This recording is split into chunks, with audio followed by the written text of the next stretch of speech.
வணக்கம் தோழமிகளே. இன்றைய நாளும் ஒரு கவிதை பகுதியில் முன்னாள் ஐஏஎஸ் அதிகாரியும் மிகப்பெரிய மிக காத்திரமான எழுத்தாளருமான என்னை கவர்ந்த ஆளுமை கவிஞர் சிவகாமி அவர்களினுடைய முதல் கவிதை தொகுப்பான கதவடைப்பு என்ற கவிதை தொகுப்பில் உடல் அரசியல் பேசும் எனதாயிராத உடல் கவிதை.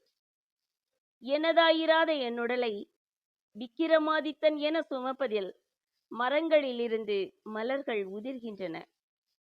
எப்போதும் கத்தியில் நடப்பது போல் கவனமாக வகை பிரிக்க இயலாமையால் வார்த்தைகளின் தடுமாற்றங்களில் உடைகிறது இவ்வூன் குடம்.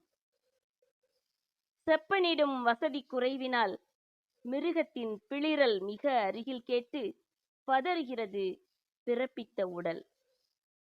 செப்பனிடும் வசதி குறைவினால் மிருகத்தின் பிளிரல் மிக அருகில் கேட்டு பதறுகிறது பிறப்பித்த உடல். என் பேச்சு கேட்குமாறு என் உடலை எவ்வளவு வற்புறுத்தியும் அது எனக்கெதிராக திரும்பி இருப்பதை அறிவிக்கிறது கொம்பு முளைத்த தலை. என் பேச்சு கேட்குமாறு என் உடலை எவ்வளவு வற்புறுத்தியும் அது எனக்கே எதிராக திரும்பி இருப்பதை அறிவிக்கிறது கொம்பு முளைத்த தலை.